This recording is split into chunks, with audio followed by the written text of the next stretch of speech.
I think we're live. I think we're live. We're Is that what live. that means? Yeah, it's got the live sign up there. Okay, I guess we're live, huh? I guess we are. Uh, So, hello everyone. How y'all doing tonight? I think Dog Z was on first apparently, followed by Just Nor. But I think I was first because I started the stream. So we'll just start off with that. So, other than that, guys, it's been a very busy past couple weeks for me with family. So my hobby experience has been very limited. So Ski has been working on a beautiful turtle, like Teenage Mutant Ninja Turtle style. yep. Yeah, I've been trying to speed. I'm not saying speed paint, but you ever get to that point? And this is for everybody in the chat too. Is let's start off with hobby. I think a hobby, do something a little bit different for the is.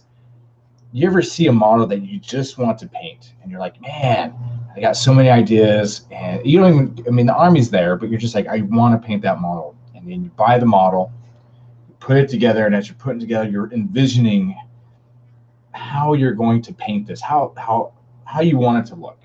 Now, disclaimer: sometimes how we want it to look doesn't really turn out the way we want it, but it still turns out good. But you start painting, and you just can't stop, like, and it's almost like it's nice. I don't know, serenity of painting, of hobby, where you get into it, and then things just start happening, and then you do something. Oh my God, it's amazing! And you do something else, and like, oh, that's even more amazing, and it just keeps going. That's what's happening with the turtle. Like everything I do with this thing, I look at the picture, and they have this like silver blue armor. I'm like, yeah, I like it, but I want to do something different. So I reversed it, and it turned out perfect. Like I'm like, that is amazing. The shell, I'm kind of copied some of the Games Workshop, added some different colors to it, and trying to make it brighter at the top because that's what's source lighting. But it's let me tell you, it's come along. Like I'm impressed with my abilities nowadays as well. Hey man, that's what happens. You get painting, man. Next thing you know, you get better and better, and then it's a constant work. And when you're excited about a model, especially like you are about your turtle, it goes smoothly. You know what? I never get excited about Ski is when I look at a model and I'm like, base coats. I think that's the worst part of me. It's like I'm looking at my knights over here and I'm like, almost done base coating. Yeah. I get excited when I'm like, base coat's done. I'm like, time for highlights, time for the fun stuff. Yeah, and that's like base coating. I mean, so building, that's like the chore. I mean, yeah. I don't mind building, but it's really more of a chore for me. Okay. And then when you base coat it, it's like right now I'm gonna probably start working on the guys that ride it just to get an idea. But base coating is, when I see it, I think of, okay, if I base coat everything, then I can play with it. That's where I look at it as. That's how I get through the base coating part. So like the concept for my Deepkin army that I'm working on is when I get it all, I got to build it all. But then, my gosh, I need to be able to. I want to play it, and I hate playing with plastic gray models. I can't do it. I mean, maybe one model because something broke or that's different, but I can't drop one army that's not been painted or primed or base coating. As long as it's base coated, I'm fine. Like that's where my point is. Okay, Ski, I think we got something here. Okay. Okay. I'll put together the models. Okay. And base them. You base coat and I'll finish. Ooh. We can. It would be funny. We get a couple more people involved, and then we have this like assembly line of knocking out models. Yeah. Because to be honest with you, I like putting together models.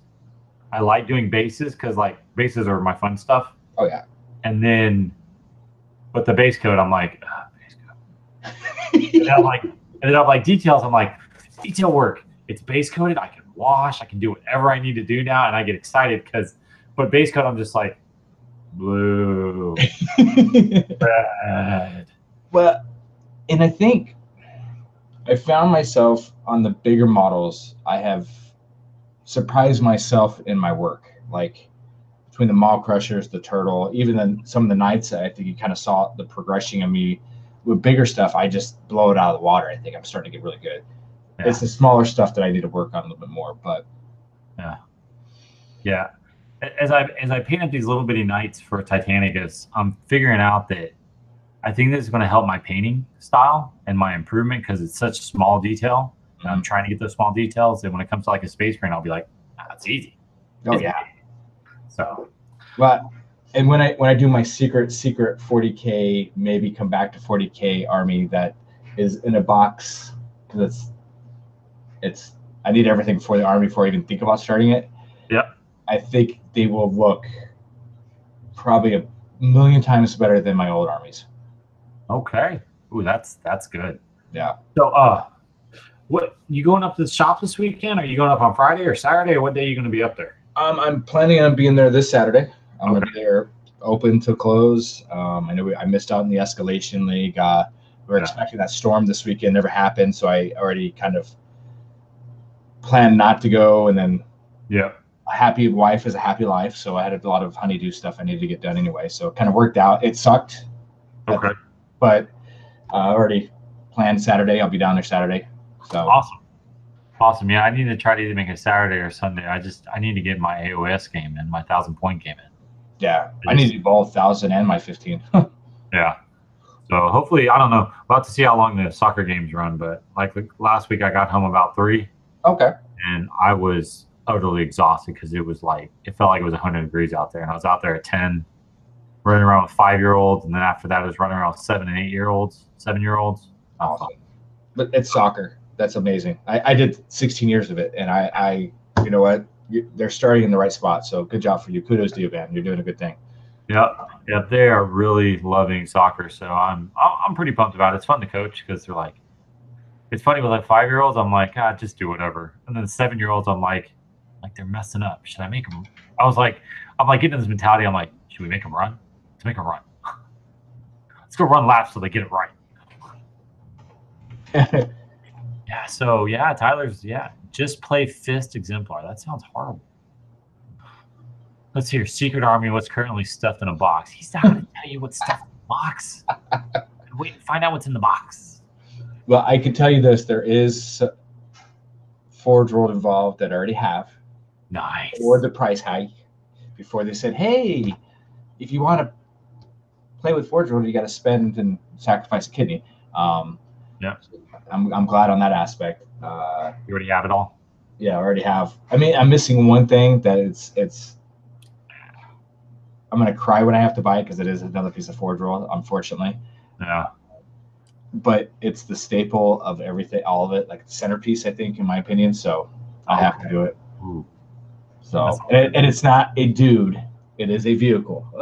So you're getting the Mastodon. I wish, how cool. Oh, I've got a Mastodon and like 3 other models, and I'm good. That's it. All Mastodon, Terminators, and a character. Done. Yeah.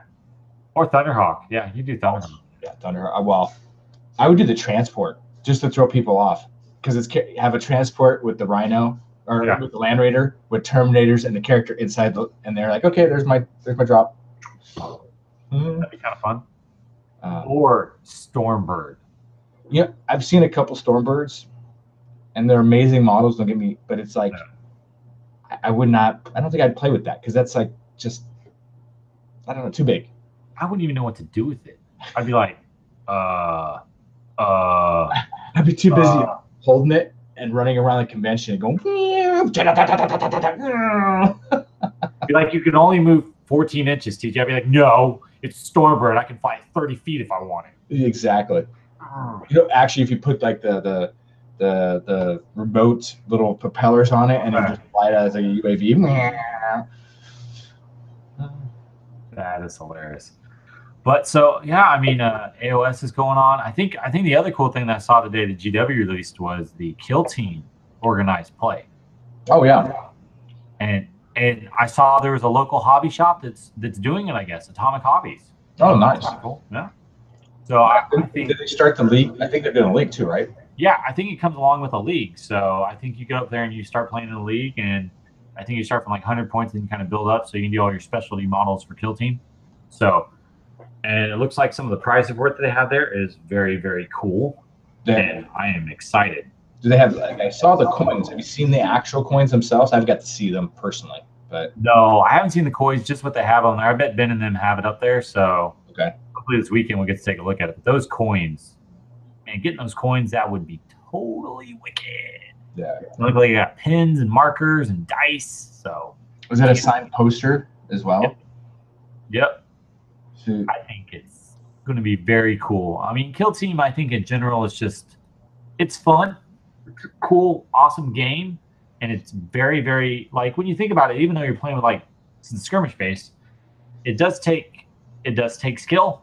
You can't just run out there and do whatever. You got to position your models, make sure your line of sight is good, try to stay under that half range, get into those spots you need to capture the objective. So it's a very, very tactical game, which is cool because I'd rather play tactical games than just, games where you're just not doing anything.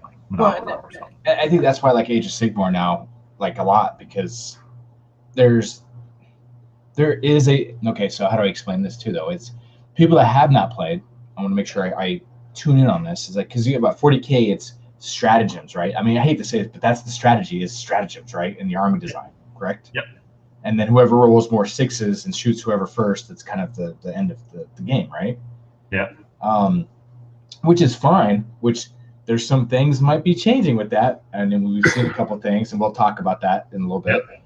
But with Age of Sigmar is, you still have the same concept of you build your army, but you have to figure out what characters work with what units and how their abilities work on the field, when to use your command points, how to outmaneuver around objectives, when to take objectives, just how to push in a model and get them inside that 3-inch bubble. So now that unit can't do what they want. They get sucked into that combat. Like, it's very strategic. You can really change the dynamic of that game. Double turns.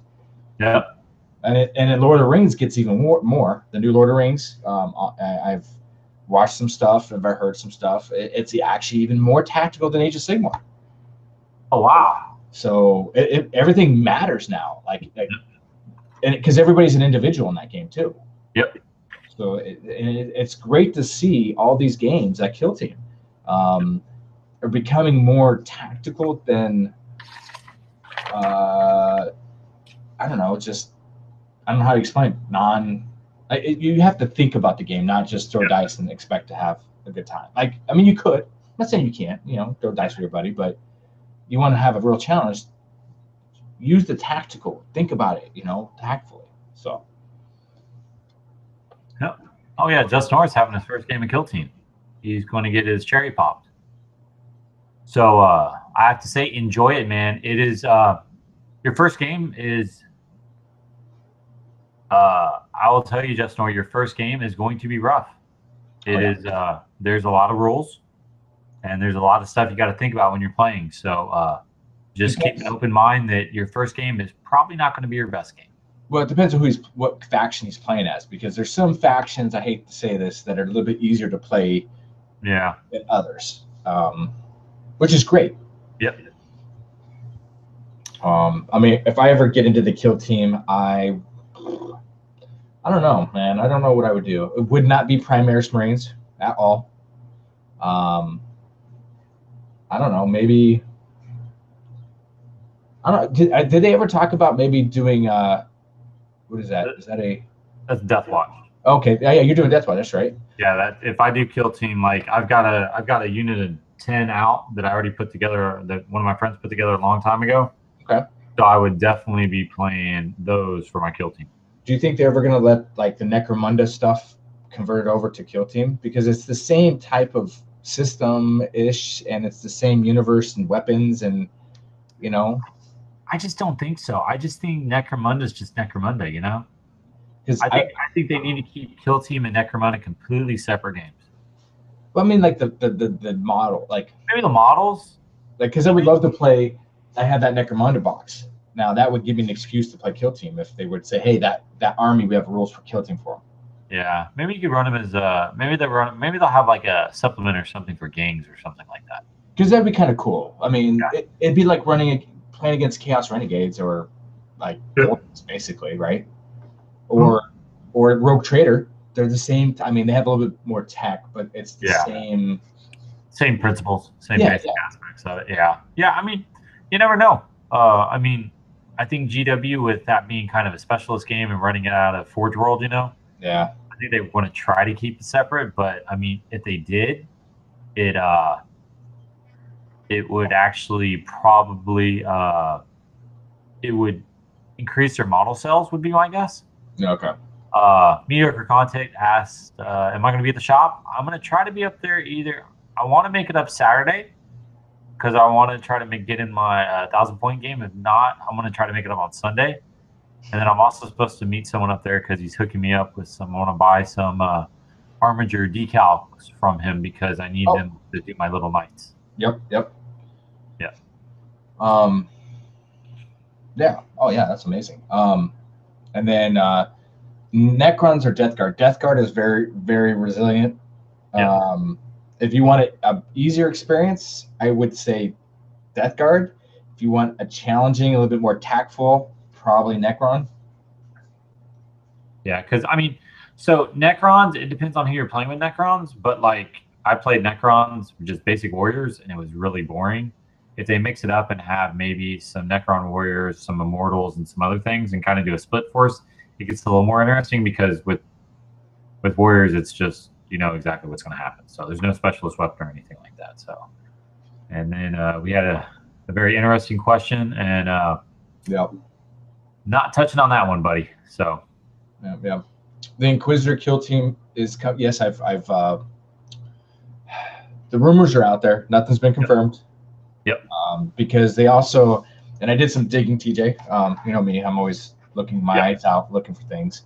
And so this is just my take on it, and I think I brought this up last week. Is so you got that kill team box that came out with the Rogue Trader and the mutants, yep, and I say mutants. Mutants, fluff wise, have nothing to do with Chaos Gods. I want to put that out there. There's yep, mutants on every planet in the solar systems of the galaxy in 40K. They're just people that are mutated and muted. That's how they are. Now, I have a feeling that the mutants, with that rumor of the cultist renegade IG type thing that might be coming out with, the yep, mutants are probably, make sense wise, would fall underneath that book. yep. As well as you have your Imperial forces, which would be the Inquisition, the Assassins, they have the Rogue Traders. What else? I don't know what else we would put in there, but I have a feeling. Not saying it's true or not, but those I think will be the two books that will come out. Yep. Yep. I think, yeah, with what you're saying about Inquisitors and the two books, I think it's,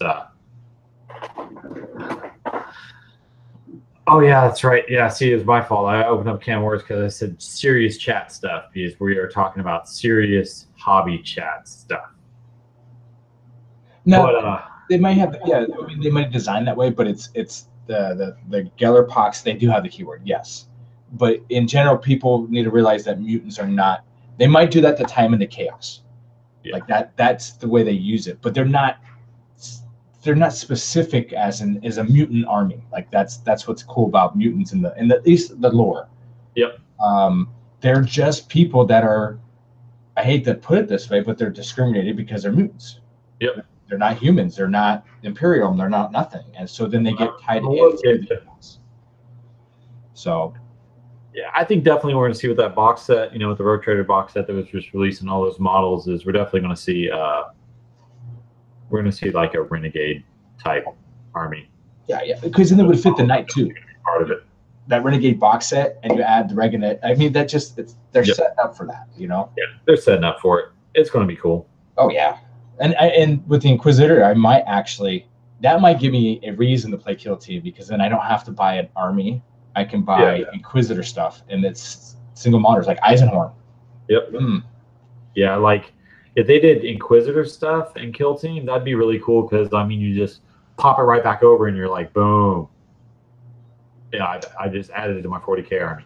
Or you take like 2 assassins and you're done. It'd be really cool. I don't think this will ever happen. This should just be fantasizing. It'd be cool if you can design like I want to take Drago. I think Drago, to me, I mean, I'm a fluff person, and TJ, I think you're a little bit more fluff. I'm like old school fluff. You're probably more updated than I am, but I love Drago. Yep. Drago to me is the embodied emperor. I don't care what anybody else says or what they come out with. He is the most baddest of baddest, even over Ragnar Blackmane because of what he is doing. But I'm just saying, Drago's amazing.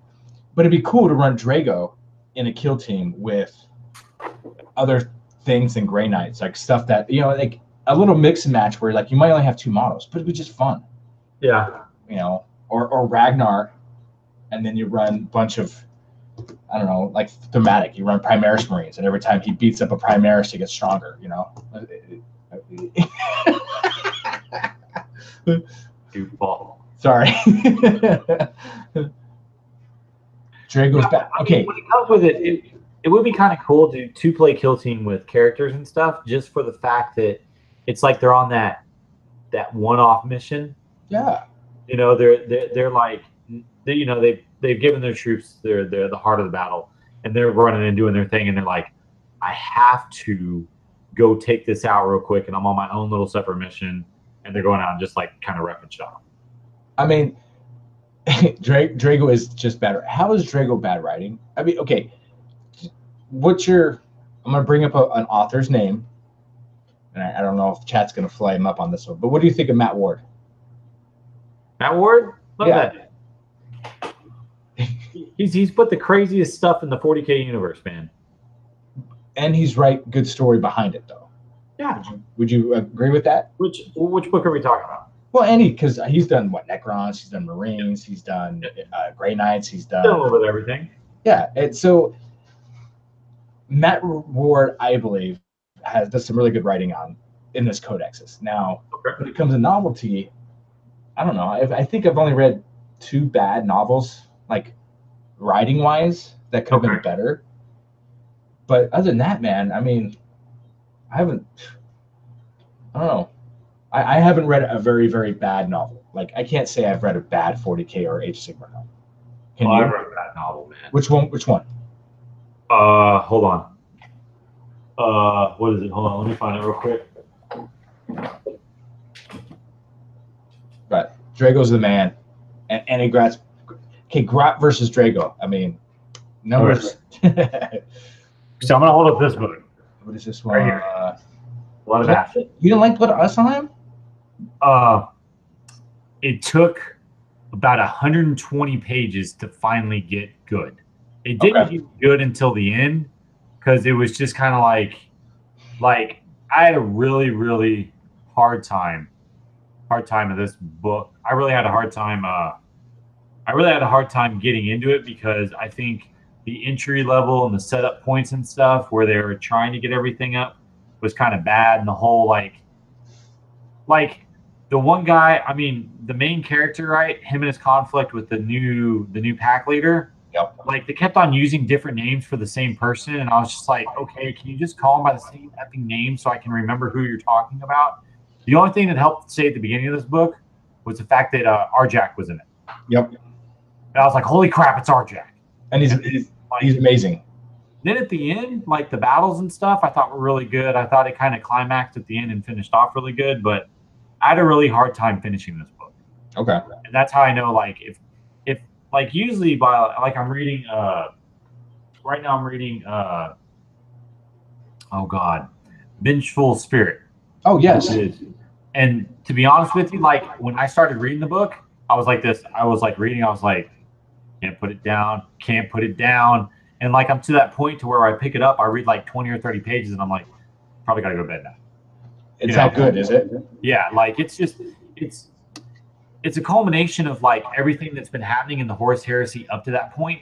Yeah. So there's like 7 Primarchs in it. So like the storyline, it's all building up, and you're like, holy crap! And then they're going to this planet, and the planet is like supposedly where the Emperor got his powers or what Horus is thinking. So you're kind of like, Now, is this where and they're all most of them were demon primarchs at this time, right? So Fulgrim is straight up demon Primarch. Yep. And Mortarion is really close to becoming that demon Primarch. Okay. Because it's right after Angron's gone. Okay. Perturbo's brokenhearted because, he helped Fulgrim get in. He helped Fulgrim become the demon Primarch, and he was like, oh no, Fulgrim's a demon, and Daddy doesn't love me. He thinks Rogaldorn's better than me. Awesome. That's cool. But no, like it's a good setup there, and then Russ is in it. Oh shit! Shoot, I didn't even know that he was in there. That's Russ is in there, and he's on Terra with the Siglet, Malcador, and which is really odd. Oh yeah, because I'll let you read it because I don't want to tell you the mission they're doing because you'll be like, is this wait Vengeful Spirit, or is this the one with them going to go after Abaddon, right? Or not Abaddon, Horus, right? Yeah. Okay, yeah. No. Okay, I was thinking the other one with all the 4 demon Primarchs on the cover.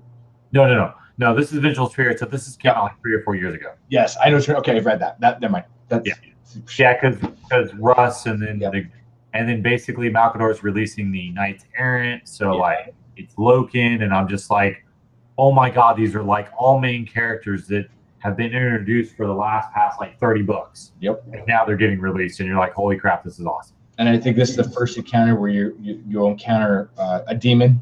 I think in that book, like an actual named demon. I think. Yeah. Well, yeah. So yeah. So it's, to me, like when I read a book, I want to get into it, and I want it to start off, and I want to be into it. Gotcha. Like every other book I think I've ever read, and if you look at my collection, I probably have like 70 books. I can count right now. There's 12, 22. So that's 34 plus the 1, 2, 3, 4, 5, 6, 7, 8, 9, 40. I'm actually, I think about the same point. Actually, just glaring at everything. Yeah, because hold on, let's play with my camera real quick. Talon of Horus. I think I can do the same without messing it up here. I have not read Talon of Horus yet, but I need to read it because it looks phenomenal. Okay, so let's click. That's my bookshelf of collection. There's White Dwarfs, some Horus Heresy books, some AOS End Times. We've got Beast Arises, Space Wolf Collection, Whitebound, Horus Heresy, Primarchs, and then a bunch of other series like Soul Drinkers series. Every book for Soul Drinkers. So, and then all my paints. Yeah, so let's see here. Let's see if we can see this real quick. Okay, I'm going to try to pull it up and over in here. Okay, so you see that? So on the left bookshelf that you'll see, so the top row is all fantasy stuff. And then after that, it's just a whole bunch of more books. So it's quite an extension that I got over there. But it's amazing. But no, so like, I love the fluff. It's too good. Yeah, I mean, it's I know we're kind of off the topic of tonight's what we're covering, but it's to appreciate the game, and this just goes out to everybody that's in the hobby. And this is just my opinion. This is not solid or nothing like factual, but I know I think TJ will agree because we both are into stories and the fluff. And if you don't know what fluff is the backstory, the stuff that happens behind the scenes, not on the tabletop, about armies or about the universe or whatever it is. If you read the story, read your codex, all that story in there, read some novels, even go on Lexicanum. I'll bring it up. Get on Lexicanum, look up your army, read about them. Yeah. You will have so much more appreciation for your army on the tabletop. Oh yeah. Now the rules don't convert very well between story, fluff, and what they put on the tabletop, and you have to accept that. But you have this visual of your army in a novel, using your imagination. With it helps. I'm telling you, it does help. It really does. Yeah. Tyler brought up Iron Warrior stuff. Yes, Iron Warrior stuff is Storm of Iron. There's a couple of them really that are good. really great books. The Storm of Iron ties in with some of the Ultramarine series with Earl Vitris, whatever his name is. I don't know. Yes, I think I Vitris. pronounce it right. Yes. But no, I mean, to be honest with you, like if you pick up a book and read it, like, yeah, and Tyler was talking about ADB. God, I love Aaron. I don't even want to butcher his name, but it's Aaron Dabrowski or something. Okay. He's an amazing writer. Dan Abnett is like, anytime you see a Dan Abnett book and you pick that up, it's going to be good. Yeah. Like Chris Wright, I think he's gotten better. Yep. The one I'm very sad about is that they no longer have William King, who wrote all the Space Wolves, the entry level Ragnar Blackmane novels, and then he also wrote the entire Gotrek Felix series. Yep. I'm sad that he wasn't there. Like that, whatever happened, political, who knows what happened, that he wasn't able to finish off those series. Because I think like if he would have finished off those series, like probably the Ragnar Blackmane series would have been probably one of the best ones ever. As well as Gotrek and Felix. So now I'm not a big Chaos player. I'm saying this. TJ, you know that. Yep. And I'm a Space Wolf guy. I might not play him anymore, but I love the Viking era Space Wolves pack because it's militarized, the whole Brotherhood thing. I just enjoy it. So I'm going to show you a book I read or I'm reading, and it's amazing. And the author is John French. John French, he's another good one. And this book, I have such appreciation for this character that I recommend this book to anybody. Doesn't care who you are, because it gives you some perspective on how things change in anybody's life. And it's the Airman series. Oh. This is all 3 books. Okay. It's an amazing, hands down, put things in perspective. Yep. And you get some of it in the Horse Heresy books. Yep. This takes it a step further.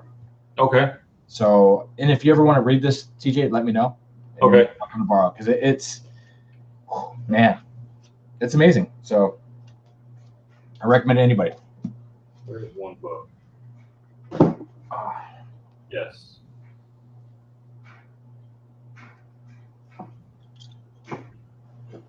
Like, if you haven't read the Soul Drinker series, you have to read the Soul Drinker series. So good. I have all 7 books. But these 2 books right here.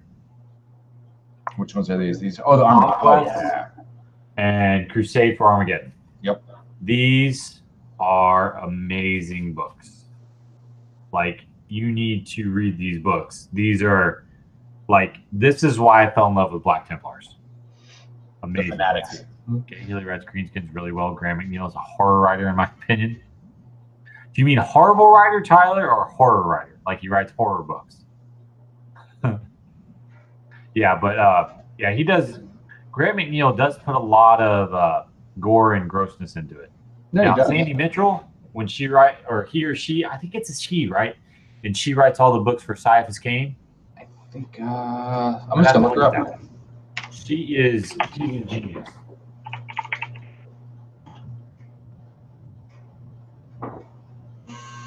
Let's see here. Is it Daniel Mitchell, right? No, Sandy Mitchell. Or Sandy Mitchell. Yeah. She is cool, yeah. Dante, better than Ragnar novels. Man. Some of those original, like, I don't know, man. I guess I got a soft spot in my name for William King because some of those Space Wolves novels I originally wrote, first books I read were about Ragnar Blackmane, and it's amazing. You know, I think his series is the only true series that show you from before a Space Wolf, the process into it, then the initiations part of it, being a low man on the totem pole to making, like, it's like a progression of a Space Marine. I hate that. Like, I think it's the only true series that actually shows you how it works. Dude, I'm gonna be honest with you, Ski. I'd probably drop all my projects right now, and if they were to release a new Ragnar Blackmane model, I would start Space Wolves. Just to have that model on the battlefield. Have him, Grimnar, and just be like, I could care less what else I feel on the battlefield. I just want those 2 in an army just to have fun with it. See, I would, if they did, okay, so I'll go a step a little further. I would probably do it if they did the new Russ with the Ragnar, and then I would do Russ, Ragnar, Grimnar, Bjorn. Yep. And Just those on the field. Yep, I wouldn't care if the army worked or not. That's who I would run. Yeah, it'd be fun as heck. Yeah, because as far as just let's see, I really like Shark. Oh, I haven't read that one yet. Oh wow, okay. But let's see here. It's the the Angels books of Blood Angels, where the guy thinks he's Sanguinius Reborn. Amazing. So because like him and his twin brother like fighting it out, and like one's like, "No, you're a demon," and yeah, it's so good. And it's so mind blowing because of the relic. Like, oh, you can't touch this unless you're touched by Sanguinus, or if you're, and it's like, dude, you're corrupted. How you like? It's just like mind blowing, right? Yeah, it blows your mind. But that's such a good series. And you know what else are underrated books? Are the battle books. Okay. They go over straight up battles. Yep. Because you're like you read you look in the codex for Space Marines and they're like, oh, the battle of blah blah blah, and you're like, and it's got like a piece like this much on it, and you're like, okay, and then you go and find one of the books and you're like, oh, this is amazing, this is such a cool battle, like the Crimson Fist one for Ryan's World. Yep. Oh my god, like you're just like, make it to the capital, Pedro, just make it, man. Which one is it with the Sicarian or Sicarius, the Ultramarine captain fighting the Necrons for the first time on? Yeah. And then Battle of Python or something like that, I think. Let me see. Hold on. It is Just Norman. I have to tell you, dude, I have not read Damnos. It's Fall of Damnos. And then Fall of Damnos, yeah. Okay. So I have the original version, and then they did a newer version because of Sicarius. If I remember this right now, I'm not looking this up, trying to go off memory. He fights that battle, and I'm not going to tell you what happens. He waits 10 years and goes back and fights the battle again. And the second book is the prelude, or the second story of it, and it's crazy. So, yeah, as far as the original Space Marine novel, I have that novel and I read it and I was totally confused. Yep. Because it's not like anything that has to do with space. I mean, like our concept of Space Marines now, nothing in that novel. You're just kind of like, you're like, and then when you read the Inquisitor, the Draco series, yep, like that just totally messes up your brain too. Now, if so far before, oh yeah, that it doesn't make any sense with our lore right now. If someone were to pick up that book right now and read it with our current lore, they'd be like, heresy? Yeah. If people don't like Space Marines, they don't want to read about Space Marines, they don't want to read about Chaos, Heresy, the Beast Arises, or the Primarch books, any of those, I suggest picking up the Eisenhorn and Ravener full series. Those are very good. It's mind-blowing because they do Eisenhorn 3 books, and then they do Ravener 3 books, and then the next book is them together. And it's an amazing series. Like that's a fully humanized. That's good. Gaunt's Ghosts. Oh yeah. But if you want to read like the most epic tales ever, go pick up the Cyphus Cain series. But it's well written, it's hilarious, yet still at the same time you get the same action and the feel of really the 40K universe. Yeah. So it's very interesting. Yeah. But no, I mean, like I love the lore. I love picking up a White Dwarf and reading. Like I was sad when they stopped releasing the big versions of White Dwarfs and they started releasing those weekly ones. Those weekly ones were poo. I bought a ton of them, but it wasn't the same. Like they didn't have like some of the background in there. Out of all the small ones, I'm missing 8 of the full set. Yeah. And I loved them, but it was kind of sad because I missed, that monthly magazine.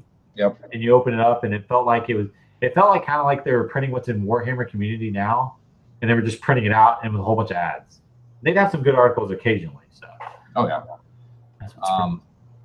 I know we're kind of off the topic, but hey man, we're talking about 40K, so we're good.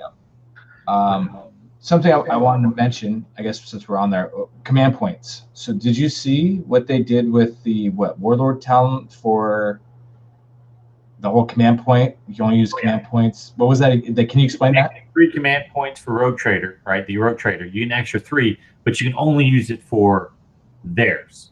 Really? Okay, so Was that a sign for things to come? I don't know, man. If it is a sign for things to come, I think it could be good. Okay. I always felt like if I take AdMech as my main one, then I can use my AdMech points for my AdMech stuff, and then if I have knights, I have to use my knight ones, for the knights. So the question is though, because a lot of the I don't know how that's going to work because of some of the chaos ones say chaos. Okay. So if I'm mixing up armies or whatever, are they going to be able to do that? Because they have the what is it? It's the one that allows you to re-roll wounds, one of the chaos stratagems or something.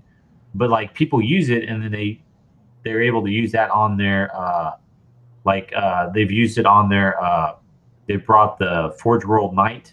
They're able to use it on it, but it's not because it's a chaos. It says chaos keyword. So unless they're going to fix some of that stuff, I'm not sure what they're going to do. It may be very interesting. But that's would be what the chapter approved or FAQ, right? Yeah, the FAQ would have to fix some of that. I forgot. Let me pull out the chaos. Yeah, Space Marine Code. Now, while you're looking at this, what would you rather? Your opinion. This is not anything that we've heard or seen. Nothing.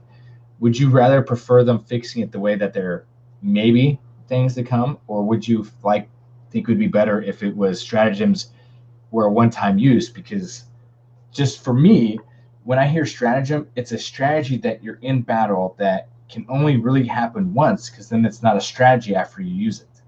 Like there's a strategy to a battle. And so when people are reusing these stratagems, I'm like, that doesn't even feel right. Even for me, I'm like, to me, it doesn't make sense. But hey. So in my opinion, I think when it comes down to stratagems, I think GW needs to limit your detachments per points. So like 2,000 points, like for match play or something, maybe 2 detachments, and then people aren't going to be able to, and then I think, so the majority of your command points, I think the majority of what I think for me, I think would kind of help it out. So if the majority of my army is AdMech, right? Okay. Then I can only use AdMech stratagems.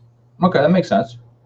Because then that's my army. Like the other stuff is there, but I don't have a warlord. My warlord's not a, or limited. So if I pick my warlord as Custodes, right? Then I can use Custodes stratagems. That's it. But then if I have Imperial Guard people, then the Imperial Guard, I can't use their stratagems or relics, And then the stratagems for Custodes might not even affect the IG because it's only affecting the Custodes anyway. Yeah, it's only affecting the Custodes. So, I can't take the relic for IG that lets me command point farm, right? Yeah. Because guess what? My warlord is a Custodes. Gotcha. So, or if I want to make my warlord that, then I have Custodes, but I have none of the. I have no access to the stratagems, So whoever your warlord is, I think should also help determine what strategies you could use. And that kind of makes me go towards Age of Sigmars, where you have your main army is Khorne or Deepkin, and then you have points allocated for allies that you can take, and they tell you what allies you're allowed to take with that faction, which is amazing. I love that. And they don't get affected, and they don't take away, which is great, because sometimes you might just need a couple cannons that you don't have in your army. I'm like, well, okay, cool. I'll take 200 points of allies of cannons, and they're just there to shoot. They're not there for anything else.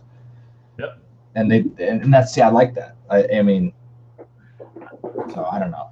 Yeah, I mean, I think people want to get as many command points as they can, because I mean, it's fun to play command points. I'm not gonna lie. When you have 13 or 14 command points, and you're out there and you're like, oh, and you blow your load in the first turn, anyways. So then everything else that is gravy. But still at the same time, it's fun to use command points because you see all this cool stuff and you're like, I want to do that. Yeah. And so you get to do it, right? I think the problem comes with the command point farming is you see a lot of the Imperial stuff and you see the catechins right now with knights, assassins, and all this other stuff, right? And they seem to be pretty top at a lot of the tournaments lately. And I just feel like they're taking catechins. They're not really utilizing catechin stratagems. They're using all the other stratagems that they can from the other units, but they use the catechins to get what they need, you know? Yep. Yeah, and like what I was talking about, Demon Forge is one of the Forge World Knights, the big one, the Corn one, is a demon vehicle. So Yep. you can use it on it, even though it's not out of the Chaos Space Marine Codex, So you're able to use a stratagem on something that's not from the book. And so for me, that's, it's just one of those things. I think if you were to say, hey, you can have 2 detachments at a 2,000 point game, it would change it up. Oh, big time. Between that, the rules of 3, I don't know. I think Let's see. A Colonel said, I think it would. yeah, like for that one, the strategy of the Imperial Knights were the Castellan and Valiant projector shields over Imperial units. How'd that play out? That's fine, but in order to use that, then your Imperial Knights are your warlord. Yep. So if you have all these catechins or whatever, they're not. That's it. No. Yeah. So, but I think like if I'm using Imperial Knights, and I do have 15 command points because I took all this other stuff, but I'm not able to use any of the relics or anything from the warlord traits or anything like that from my other, the 2 battalions that got me in. So I have to focus in on like, okay, I'm just using Imperial Knight stratagems. I'm not able to command point farm. I have 15 command points and that's it. I'm not getting any back. So I think what you see is a lot of people, it would change their play style because they're like, I can't just sit here and blow my load and do all this. I got to really think about what stratagems I want to use because I'm not going to get any back. Yep. Oh, that's so we get command points in Age of Sigmar. And so you have to figure out when you want to use your command abilities and burn your points, and you get 1 per turn back. Yeah. But that 1 point is not going to save you a turn. Like it's just there to kind of maybe, but you really have to think about it. Like you said, you have to think. Yeah, you have to think about when you're going to use your command points. And if I play AdMech, then I have Imperial Knights with it, or and I take AdMech as my warlord, right? I'm going to use all my AdMech things, but all those wonderful Imperial Knight things I want to use, unless I'm taking the Imperial Knights from the AdMech book, and not taking it from the Imperial Knights Codex, then it limits what I can take. Then when so I just think it's soup is going to be soup because they want GW wants you to be able to play what models you want to play with, but to limit some of the other stuff would definitely have to be. I think they have to be like who you pick as your warlord is what strategy you get to use. I think too, though, it'd be fun to see, and we've seen this with all big tournaments, is everything's working, and they're going to be like, let's fix this ourselves, and they might just say, hey, for this tournament, for all the ITC or whatever you want to call it, 2 detachments, warlord is your stratagems. Like they could start putting that if Games Workshop does it, because they might want to see better quality of games in the 40K world. Yep. Like I know the Gibraltar tournament I'm going to, it's 2 detachments, and that's it. So I'm limited. I have 2 detachments I can pick from, and I think some more of the elite ones I got to read over the rules again. But I'm not sure if I'll be able to take allies. Yeah. So I mean, like, I think it'd be better for when it comes down for like GW right now, if they were to say, I mean, if you want to play a tournament and say single codex only. You'd really be able to determine what army out there is the actual strongest army and what GW needs to fix. You know what I mean? Because if they're looking at fixing an army, you could do that too. So, well, I remember. Can you run a SC army with 2? Nope, it has to be 1. Just to let you know, it has to be 1 host. Just like Iden Deepkin, I have to choose 1 enclave, or the overlords have to pick 1. The grudges of their abilities, 1 I don't remember what they call them, but they have to pick 1. Like you only get 1. Okay. There's some amazing combos. I've been talking to a friend of mine because he runs the Hammer something Stormhost thingy. I forget what it calls, but it allows him to like roll a dice and it brings back a unit if he rolls high enough,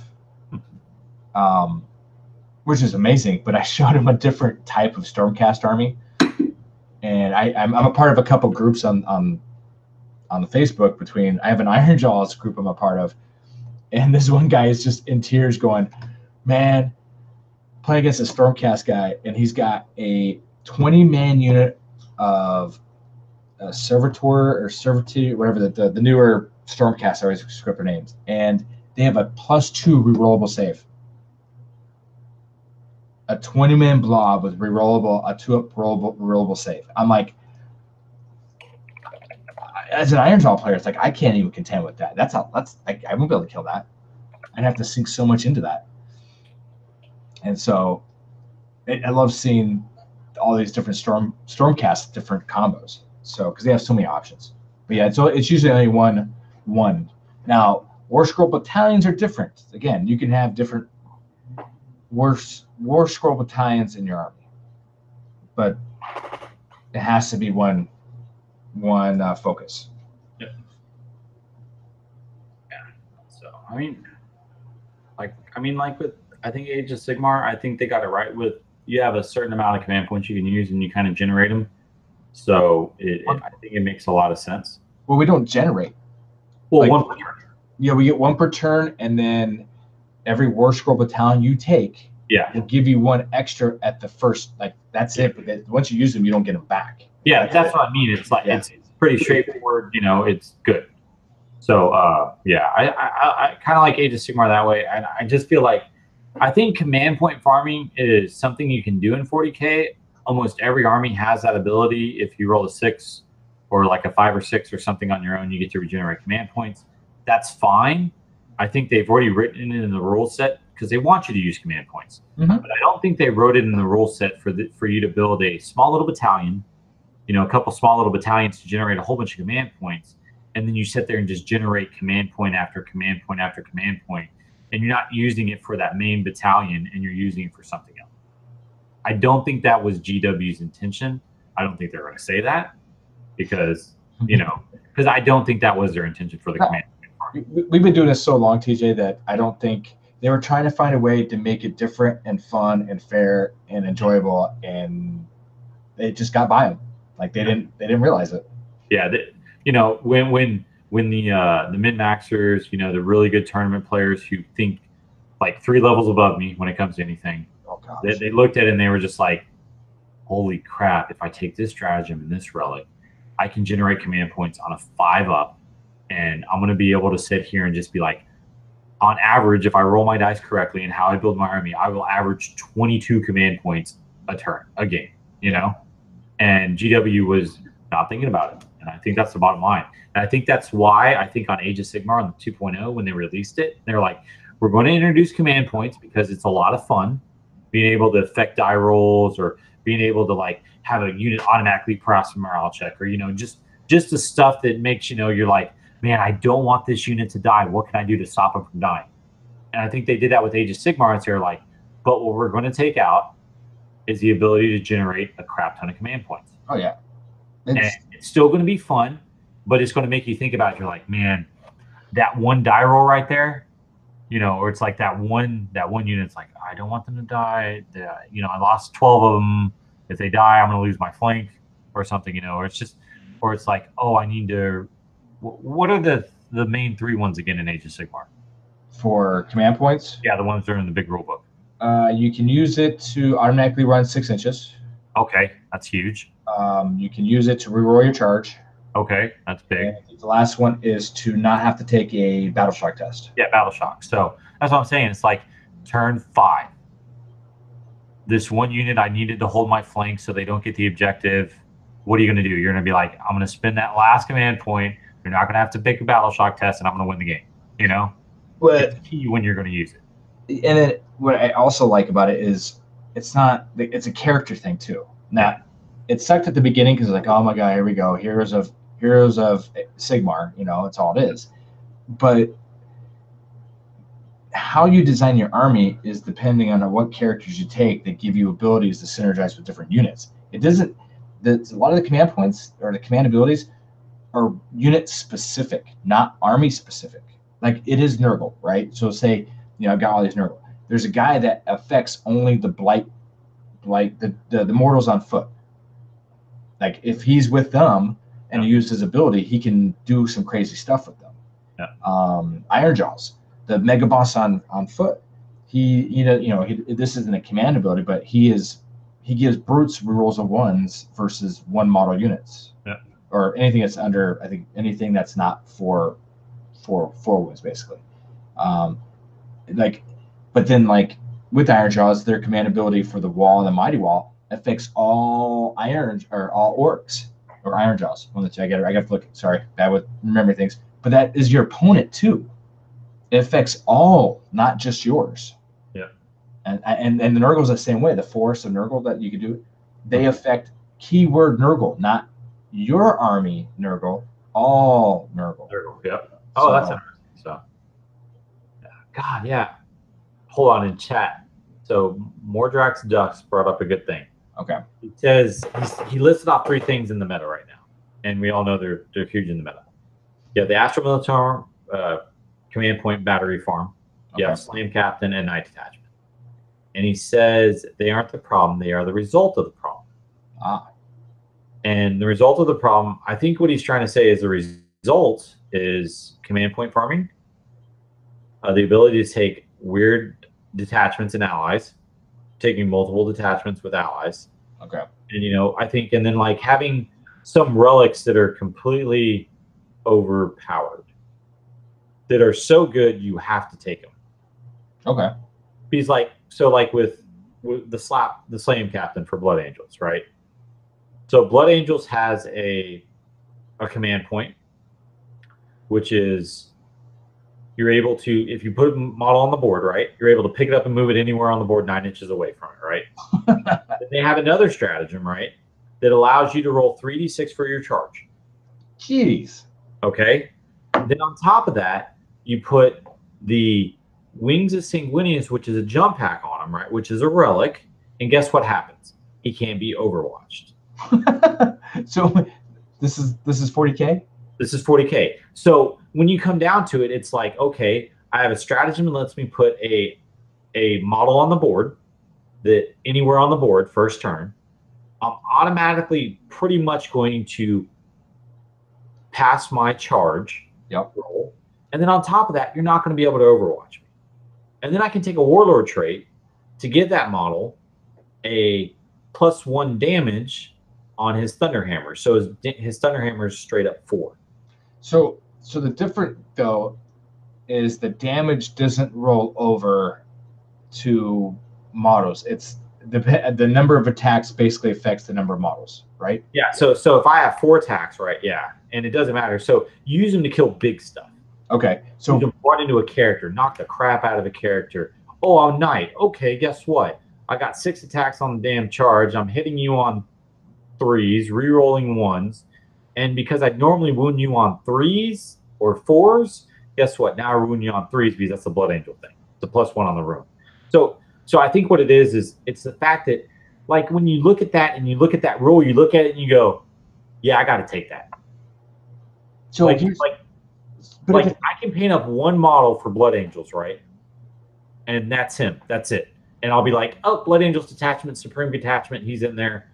He's my character killer. I'm going to go knock out a character with him. So imagine how devastating that would be in Age of Sigmar, because it's not about the attacks. Your damage rolls into the whole freaking thing. Oh, yeah. Yeah.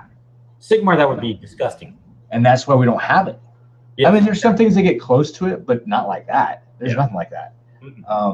But here's my concerning part, and which we haven't seen, I don't think, much in the tournament scene, is we know these are the problems, right? Like everybody knows this. Oh, they know they're the problem, but it's, why aren't they saying, hey, all right, well, this is what we're going to do for these ITCs. This is the problem. Let's fix that.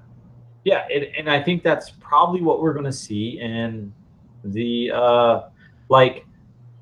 I think that's the problem. I think a lot of it comes down to, I know everyone wants a balanced game. We're not going to have a balanced game. No, not next time. But when you put 6 relics in a book for an army, and one of them is a must-take always, you need to rewrite your relics. Now, at 40K, are you only allowed to take one relic? No, you can take one relic, one normal relic, right? And then you can spend a command point to take another relic, and then 3 command points to take another one. So you can take up to 3 relics. See, that's Age of Sigmar is like your warlord or your army gets one relic. Yeah. And then if you take a War Scroll Battalion, which costs points, then you can get another relic for another hero. Yep. Like, that's so simple. Yep. So, I mean, I think the problem really that you find in the 40K right now is the fact there's some stuff that's so glaringly good that it's a must take. And I think when that happens, you need to tweak the rules or rewrite the relic, you know? Yeah. So, like, on the Blood Angel relic, I don't know how they're going to rewrite the Wings of Sanguinius. You know, I mean, that's a hard relic to rewrite when it comes down to it. But if they put a rule in that your warlord has to be from the majority of your points per faction, right? Yep. Keyword, right? Then that changes it up because, yeah, I can take him, but I'm not going to get the extra warlord trait. And then is he really worth it, you know? Yep. Does he really become worth it? Where you have to decide. Yeah, you have to make a decision. You have to be like, man, I really want to use them as Blood Angels, but, man, that's kind of a penalty hit now because I need to take a majority of Blood Angels really to get some of the stratagems off I want. So then, yeah, Blood Angels players are like, sweet, I can finally play Blood Angels, strictly Blood Angels, and do a little mix of something else and really play my Blood Angels, you know? So, but at the same time, you look at Imperial Soup, but then you go look at, like, Dark Eldar. Dark Eldar are winning tournaments. Just Dark Eldar. Yep. With some little bit of Eldar maybe in there or something. But it's straight up Dark Eldar. That's insane. Have you heard anything or anybody in chat about how the new Space Wolf Codex is doing? We have not. I don't think we've really seen a major come out yet with the Space Wolf Codex really included because Nova wasn't really Space Wolf Codex. Yeah. There's not enough time. So we'll have to wait till the next major comes out and see if there's any Space Wolf players out there. Terrible, huh? Yeah. I mean, I think right now, because I think the Space Wolves are going to – it's a complicated army. It's not a pick-up, easy-go army right now. There's a lot of complications in that army, and I think you have to find them. Yeah, and then they haven't been out long enough. Like, I think Dark Eldar, when they came out, people were like, holy crap, because you had a lot of, like, really good Dark Eldar players out there who were like, holy crap, my Codex is here, and Dark Eldar rock. While the Space Wolf guys were like, because the last couple editions have been Thunderwolf Cavalry and Wolfen. That's it. Which is so disappointing. Like it goes back to like the relic. You got to take this because this is what's good. You have to. You have no choice. Like and that's my opinion on a Space Wolf. The last couple codex is like you had to take Thunderwolf Cavalry. You had to take Wolfen because that's what's good. Yep, it's like, oh, I'm gonna take some Wolfen. I'm gonna take some Thunderwolf Cavalry. I'm gonna take one of those really badass, cool-looking flyers. Yep.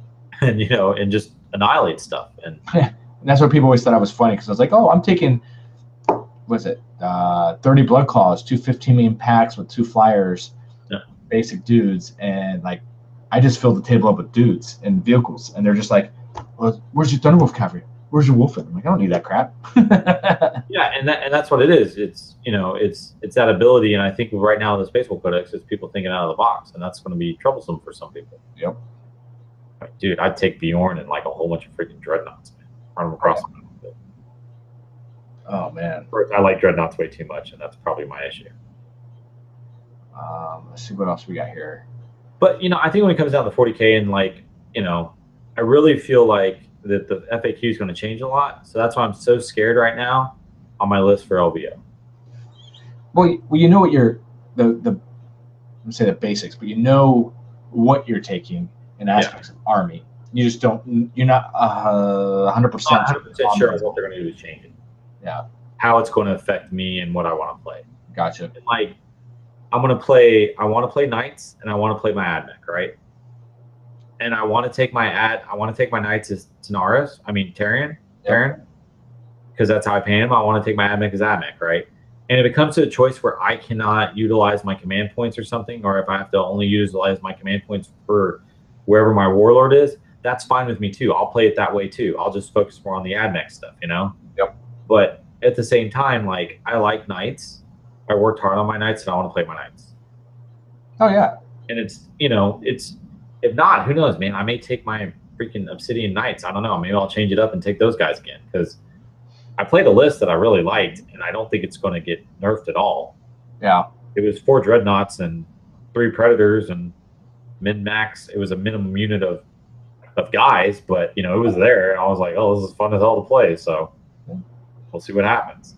But no, I mean, like, yeah, it's weird, man. And I think that's I think that's what's putting me off right now at 40K right now in general is the fact that I don't know what's going to be released on the FAQ, and I'm wondering how it's really going to like screw with my idea of like what I want to build for the next one. Well, and that's okay too, because that's you're thinking smarter, not harder. Yeah, and that so AOS is great, and I'm like, okay, I'm gonna go play AOS for a while because it's a different kind of game, and I think a lot of times if you stay too focused on a game, I think it messes you up just in the hobby in general, because you need a variety. I think and out there, and to be honest with you, I've been playing Pathfinder, the new beta rules for Pathfinder, 2 times a week at night on role playing, and I'm having a blast. So it's breaking the monotony for me. Which then goes to something else: is you got Age of Sigmar Champions. Yep. Which is going to be, they have organized play now. They've got mats out now. They got surprise support. They've got good stuff. It's going big. Yeah. And so I love this too. I love this right now because you can get excited about other games. I can get excited about other games. And I think that's what's really helping out the hobby is the fact that all of us are getting excited about other games. Oh, yeah. What are they talking about in here? So, yeah, what is this here? Oh, my gosh. So let's hear. They're talking about, Justin was talking about Space Wolves being able to do the Slam Captain. Okay. Yep. As long as they rewrite all the must-take relics, yeah. I think, I don't think the Agents of Vect, I think at 3 command points, it's huge. That's a big spend. So I don't think the Agents of Vect is really overpowered because if they want to knock off one of your ones and they want to spend 3 command points, then they're probably spending just as many command points to stop something. So anything when I see something that says 3 command points, I'm like, damn, that better be good, and it better work out well for me if I use it. So, Ceremon, Harlequins, Blackheart, Cavalot, yeah. CP aren't fair and balanced in the regenerative amount across the different main factions. Those you can ally with each other. Yeah. I think the command point farming is they need to fix it, and there's 2 options they can do to fix it. So just give me the battle, the squad of Wolf Guard and jump packs, and I want to play that. Yeah, that'd be. Ooh, Jesus. Wolf Guard battle leader, Slam Captain with a Wolfen thing, yeah, and a whole bunch of Wolf Guard with jump packs. Because that's +1 to hit, because it's Space Wolves.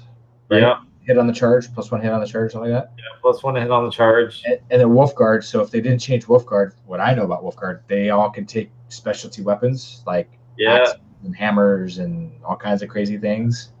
Yeah, that's going to be pretty brutal. It's just now jump packs, you bring them in turn 2, and they're 9 inches away, and they pretty much get a charge off. So that's pretty nasty. Offer large command points to those who can abuse them, lead armies, and armies not using a lot of true choices. They're still left with. Yeah, so I just have a feeling. I think if they change the ability, your warlord, whoever you nominate your warlord is, what stratagems you get to use in his army, that'll make a huge change in the game. Yeah, well, and I think a lot of people have quit in 40K. I'm not saying it's. I do a lot of reading and listening, and the quality of 40K seems, not this is my opinion, just what I've gathered. Okay, the quality has gone down, and Age of Sigmar quality has gone up because of things like the command point farming, even painted. I've noticed too is the painted armies and stuff have gone down in 40K as well. That's always been the case with 40K though. 40K usually, when you've looked at fantasy armies and they had them in tournaments, fantasy armies were always much better painted than 40K. Well, I'm not looking quality. I'm more looking at like it's becoming less stuff is getting painted, and the quality, not the quality of the paint job, just the quality of the health of the game, where people are not taking that. I want to play with a decent painted army on the table. Now it's like, oh, here's a painted pink squad and a yellow green spray painted squad. Like the quality overall is kind of slipping. And I think what you're seeing though too, I think what's a lot of cause of that too, Ski, is how big the tournaments are getting. Okay. Because you look at some of these tournaments that used to run like maybe 100 people, and now run at 300 people. Well, what's the AOS excuse then when it's going this way?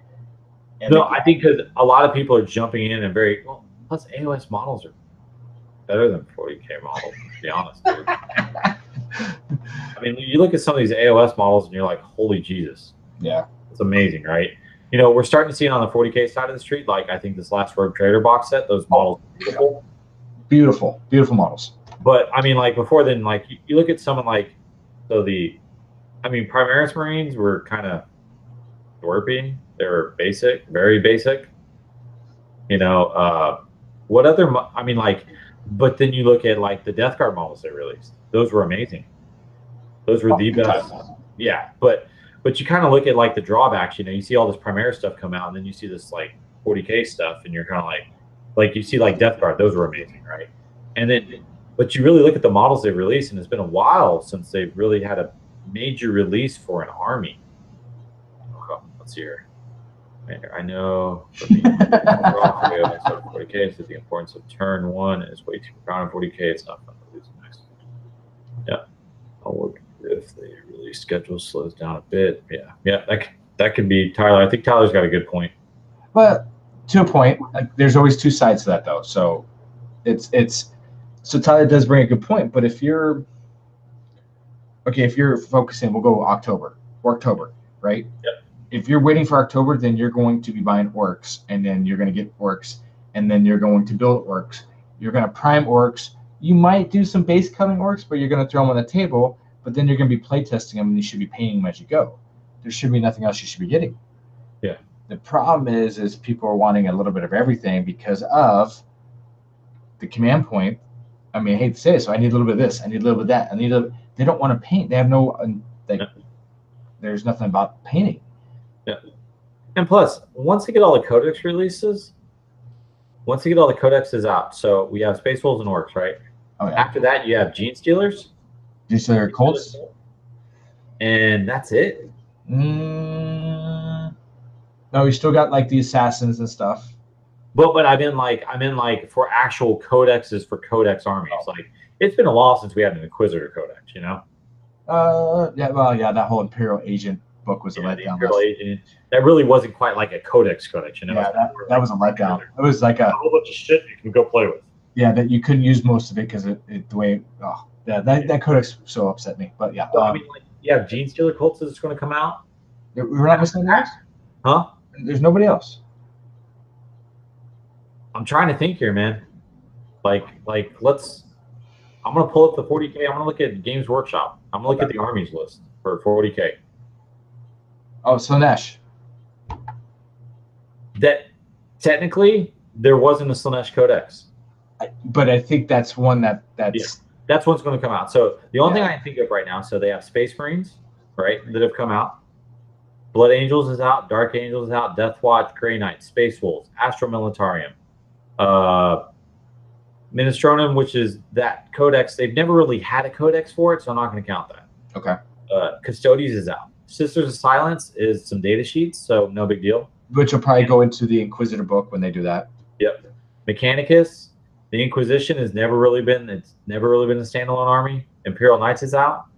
The Assassins, they've always kind of been an add-on. You have Chaos Space Marines, Death Guard, Thousand Suns, Renegade Knights. They gave us a free codex. You have Chaos Demons, boom. Craft World is done. Drakari's done. Harlequins. Ynnari is the only one else. Okay. Orcs is coming out. Necrons is out. Town. So you basically have Ynnari. Yep. And then Gene Stealer Colts. But Ynnari never had a full codex to begin with the last time. Yep. The only thing on this list that pisses me off is they killed off Corn Demonkin. Wait, they killed off who? Corn Demonkin. Really? There's no more Corn Demonkin. Hmm. So which leads me to believe that we're going to have maybe an Emperor's Children and then a World Eaters Codex. Yep. So, but at the same time, all the codexes will be out at that point.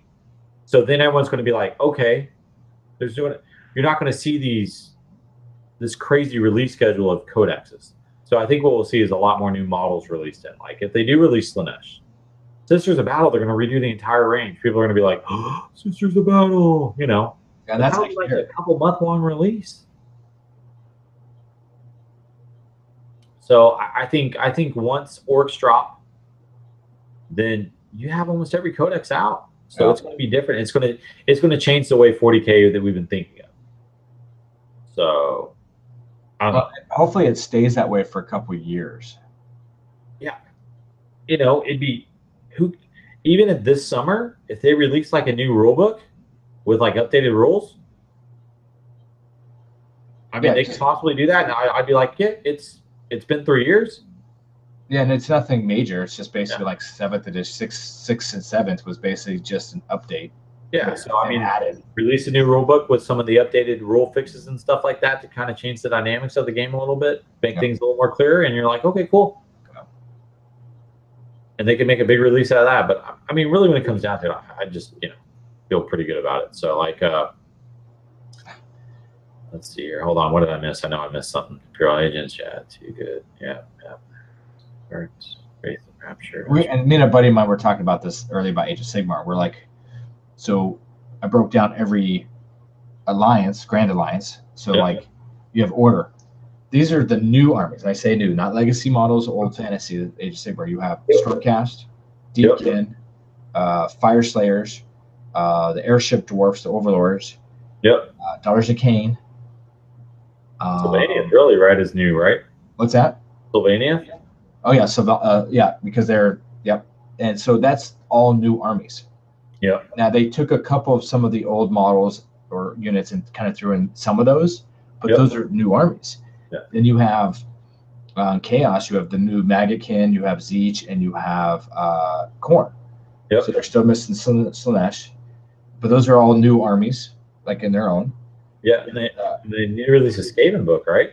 No, Skaven. No, they just update. I didn't see. There's no battle tome.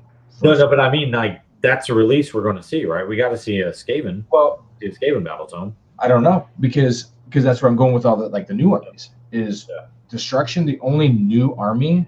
Is Ironjaws because our boys were Black Orcs and they had nothing else. The Bone Splitters were Savage Orcs and they were out. Mooncling Grots are out. The Spider Fangs have been out. Greenskins themselves have been out. So those are all old armies. And then you have Death. So you had Grant, Nagash and the Morghast were a new addition, and they made their new codexes like Flesh Eater Court, Night Haunt, and so these are all new armies.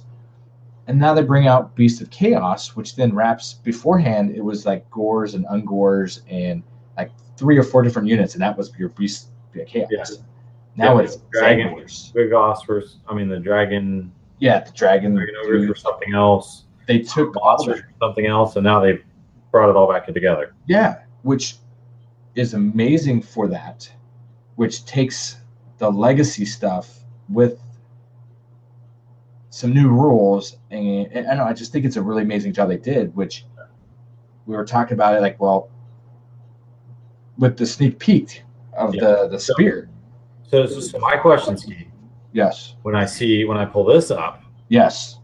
Is this what you're talking about? Is this going to be the grots or something? Because that looks definitely like a orc grot little spear there. Yeah, because you have like the Savage Orcs carry spears that kind of look like that, but that looks like hopefully the new grot / fungoid insecticide army, hopefully, and that would be something new for Destruction. Like a new thing. And so like they have Ironjaws, but they don't really have like an orc battle tome, right? Like okay, you have Ironjaws, you got Bone Splitters. So they have a Bone Splitters battle tome? Yep. Okay. Which is just the tome's new, but the army's not. Like all the models are old models. There's no new models for that army. Beast Claw Raiders is I think the models were there. They just separated them. Yeah. So yeah, there's like, and then all the rest are in the destruction book or on the app. Okay. So, but I just look at the Beasts of Chaos and go, man, you know how crazy it would if they take all the Order elves that are not, and they make the elves of Order, and then they like they did the Beasts of Chaos, and they grab them all together and have their own new battle tome. I mean, the problem is you know, so many people have elves. Yeah.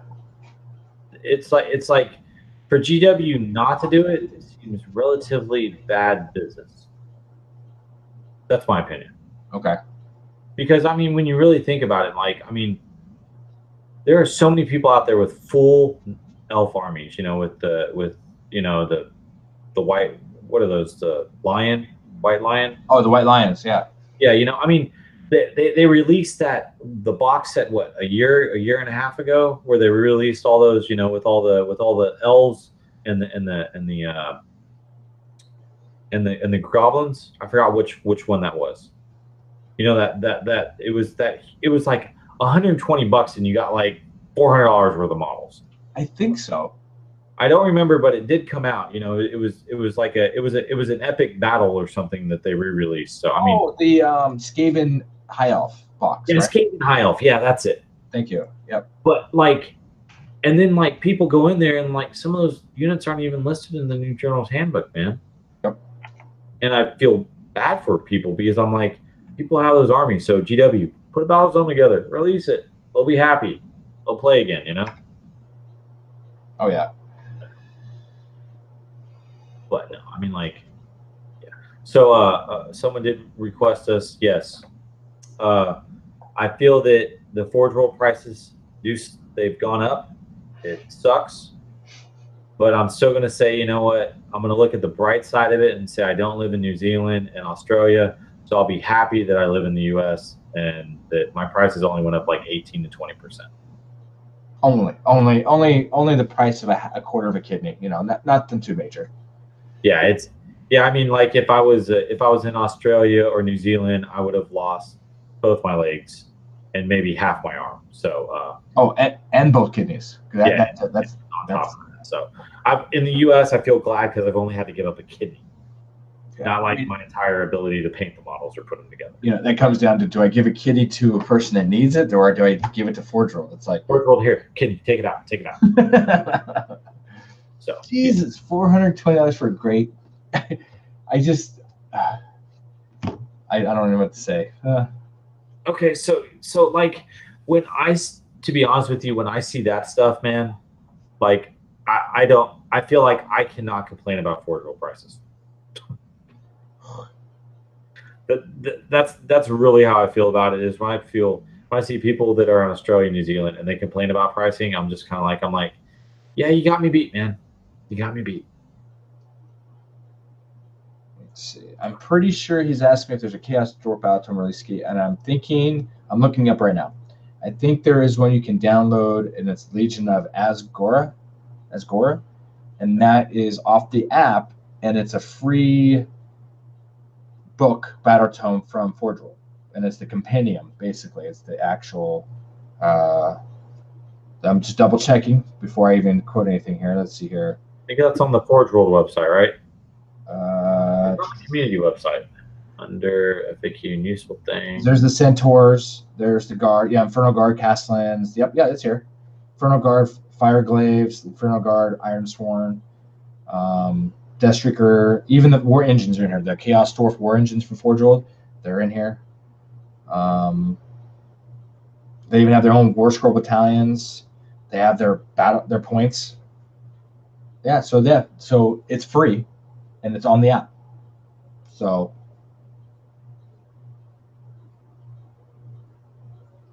dang, that's crazy. Woo. Yeah, they have it. It's what is it? It's Asgore's Compendium, right? I don't know if I can see it. It's too shiny. Yep. If you go to the Forge World, hold on. Oh, and it's on the app too. If you go to the app, you can actually download the compendium. Here we go. Yeah, you can download it, or I think here is. I can post it. Oh, yeah, there you go. Yep, that's it. I'll take you to it, buds. Yeah, and I know there's one individual I saw pictures. They were playing a tournament this weekend, and I saw one of them a picture of them on the table. So someone's out there that has them. Good stuff. Man. So I mean, when it comes down to it, yeah, it's just Like I'm going to be buying. I have to buy a couple things for Age of Sigmar from Forge World. I have to get a Rogue Idol, which went from I think $100 or $90 to a lot more now, and a couple other things. And it sucks, but I mean, you know what's key? I think it'll make you feel better if we all make a road trip to Dallas and we go to the Citadel and we all buy stuff together. We won't feel as bad. but knowing they had to sacrifice a bunch of carrier pigeons and sea turtles to make the money to spend to ship them over to us, and that's why the price hike. It's like I'm buying something to support death of carrion pigeons. It's really rough sometimes. Carrion pigeons. Yeah. There's carrion pigeons out there. Here we go. It's unusable. What do you mean? It's what? Wait. I haven't played OS, but I was a big fantasy player. How are Bretonians do? Oh, okay. So I'm gonna touch on this. The Bretonians and Tomb Kings. I'm gonna show you this right now. All right, let me pull this up. Don't do it, Ski. Don't do it. Just so people see it. Now they're no longer. Okay, so let's see here. Bretonians Compendium War Scrolls. Let's see if it still works. If it doesn't work, then it's gone. It might be gone. Oh no.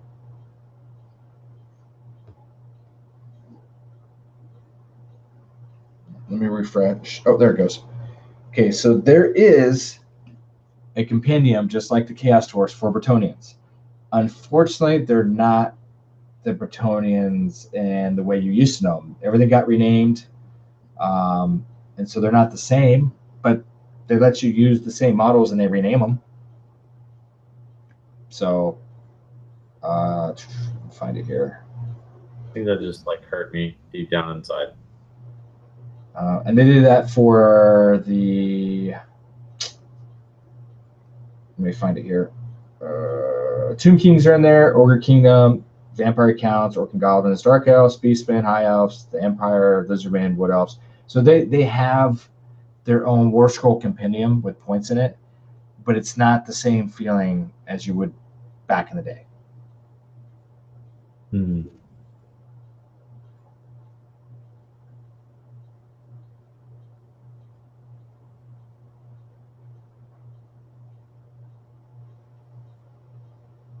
My Bretonian one is acting up. It's not wanting to load. So.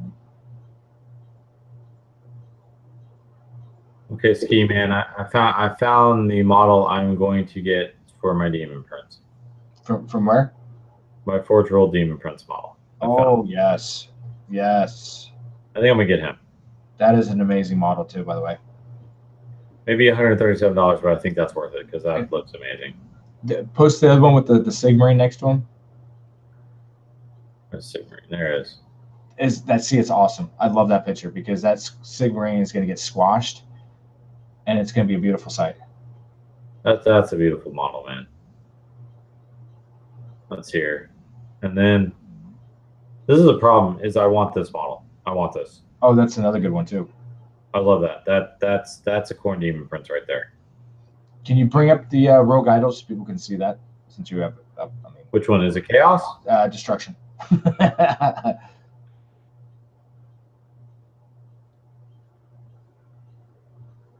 see. Destruction. And click Chaos. What is it? The Rogue? Rogue Idol. There he is. 107. Oh, that's awesome. He's huge. Yeah. It's a necessity. Let's take a look at this bad boy. Look at that thing. Oh yeah, look at that. Look at the worksheet stuff. Ooh, he's big. Yeah. That's a big boy. Very synergetic when it comes to bone splitters. Oh, I like the face. Yep. I like that.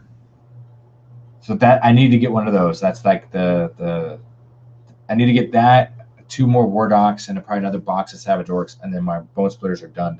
Like completely, don't have to do anything else to them. This is what you need. I've seen, dude, that thing is nasty on the table. Nasty. How big is it? It hurts. It's huge. Oh yeah, dude. See this. Like I said, Age of Sigmar models are better. So, I know a lot of people are starting to buy that giant. So, go scroll back up to the giant. Yep. So he is actually bigger than the Games Workshop giant. He's so much bigger. And I don't know if they have a comparison picture. Okay, there you go. Jesus, he is huge. Yeah, he's. I don't know if he's double, but he's a lot bigger. So, dude, that Dreadnought thing looks amazing. Yeah. But man, I'm having this weird conundrum in my head, man. And I'm gonna show it to you, and you can tell me what to do. What is he talking about? News on the more orc updates. Not dusk. Last I heard, Nosuke he's not because the Blood Dawn will eat all demons. Jonathan chimed in. Just getting off work, going home. Yeah. So Ski, here's my conundrum, man. I need your help. Okay.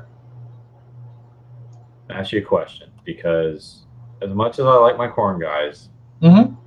I really I know. want to play these guys. I know. I really want to play these guys.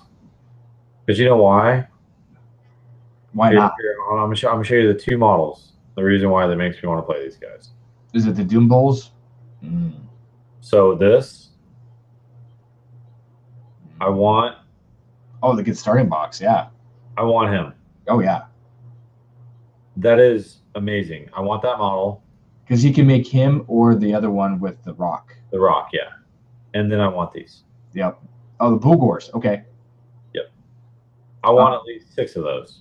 There's an army that like 1,000-point army where they do, I think, 2 big guys, a couple, 2 or 3 squads of those, and then there's, I think, a guy called a Doom Bowl or something like that, maybe. Yeah, the leader. Yep.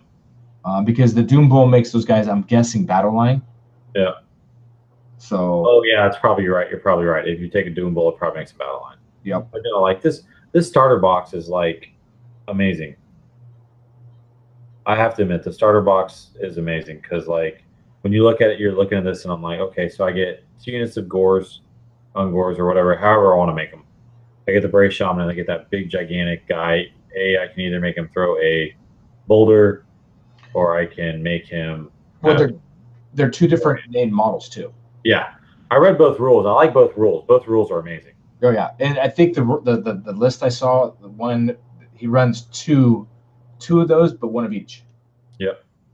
So I mean, that's the only thing I wish what they would do with Age of Sigmar, and I mean 40K would work too, ish. I mean, you guys have a lot of new stuff out as it is. Yeah. But when they bring out a new army or a rework, it'd be great if they did. How do I put this? I'm trying to, because people, will resist this and fight me on it, but it's my own personal opinion. Yeah. For reboxing like that with some new spells, it'd be cool to have 2 different armies coming out at the same time in that aspect, because it's not a big release. I mean, a lot of stuff is reboxed. You get new start collecting dice, cards, book. If they did that for 2 armies, then the tournament scene wouldn't be saturated with, oh my god, the Beasts of Chaos are amazing and everybody's playing them, or Daughters of Cain, or everybody's doing Deepkin. It'd be like, cool. It kind of like will break up that saturation of everybody doing one at one time. Yeah. Clinton was asking in chat about orc rumors, and I'm pretty sure you said we haven't heard anything new for orc rumors. Oh no, nothing, man. Dude, whose blog is it? Is it Blood of Kitten? Where's Blood of Kitten? Blood of Kitten. What do I do with that? I think the only thing I can talk about new that's coming out is the Shadespire stuff, really. Yeah. Yeah, because that's the other stuff. But like, really, when it comes down to it, if you go to Blood of Kittens, I'll post it in the chat. But Blood of Kittens, I think think they were the last rumor leaks and compendium. Let's see what they have. Yeah, there hasn't been. Yeah, there hasn't really been anything yet that's come out on. Let's see here. What are we in? We're in. Yeah, I mean, like Blood of Kittens posted an article a while ago about uh, the orc stuff. I posted it up on FNP on Facebook, I think. But that's the last I've heard, and I really haven't heard anything else because I think they've really kind of stopped releasing a lot of stuff. I mean, like they pretty much released. I think they've given the sneak peek as much as they want to give us on orcs right now. Kill Team. Yeah. To bring up something I found on Kill Team. So they posted something about.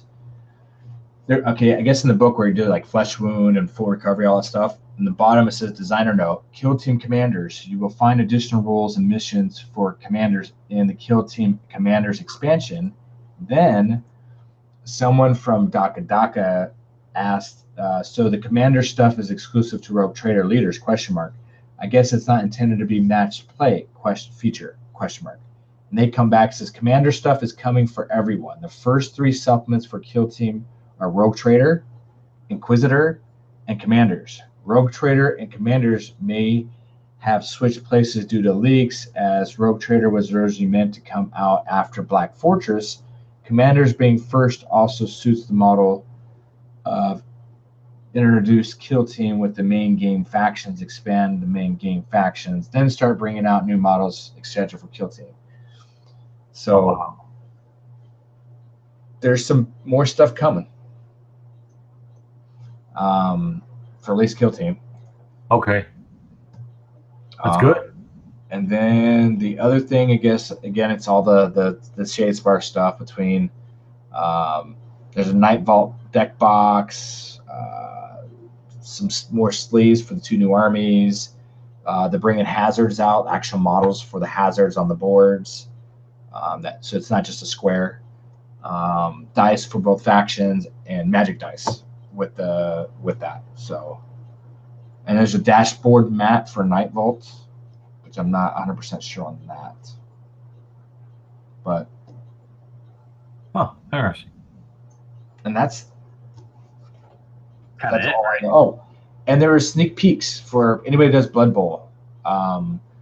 There looks to be a Nurgle half-man sluggish-looking thing on a base, and it looks like he will be probably the new character, maybe from Forge World. That's for Blood Bowl for Nurgle.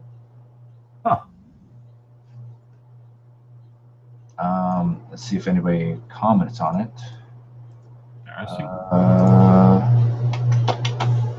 What do they say? It's the Beast of Nurgle. Look, yep, it's like a Beast of Nurgle for Blood Bowl, basically. Sounds interesting.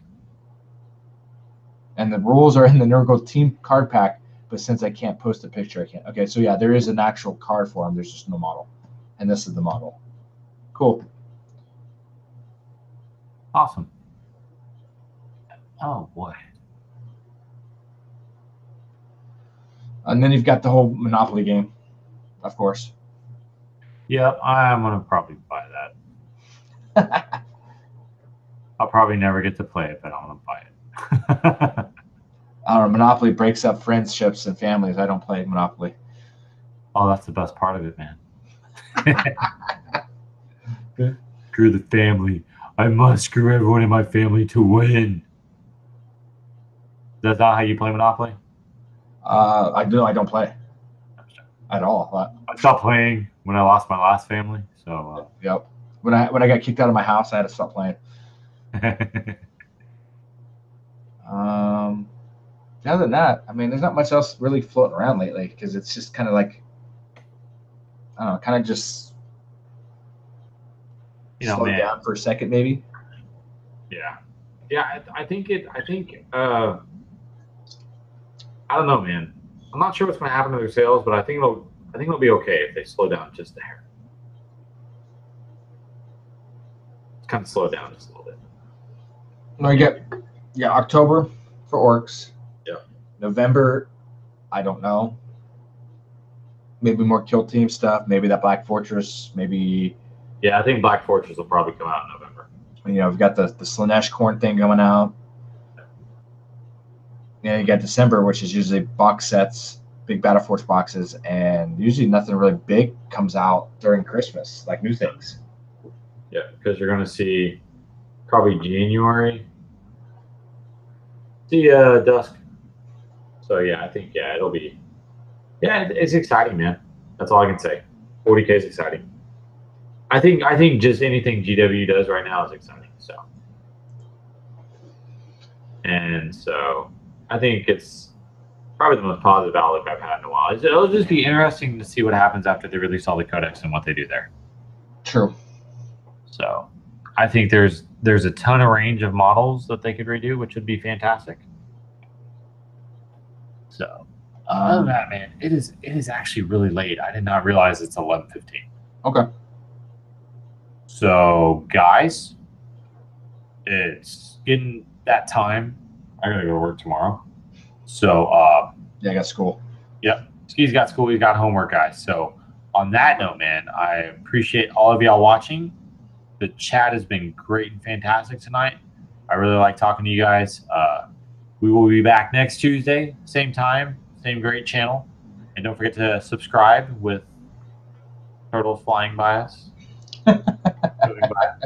But subscribe, guys. If you want to help us out on Patreon, that's great too. You don't have to, but if you want to, there are some benefits. You do get in our elite chat on Facebook, where we communicate all the time, let you know what's kind of going on behind the scenes and what we're doing. And so, other than that, guys, once again, it's been a pleasure.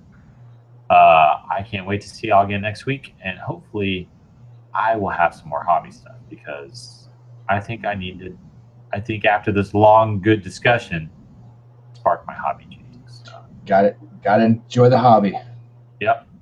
And then hopefully I'll be up at the store this weekend. If it's not going to be Saturday, it'll be Sunday because I need to make it up there. So.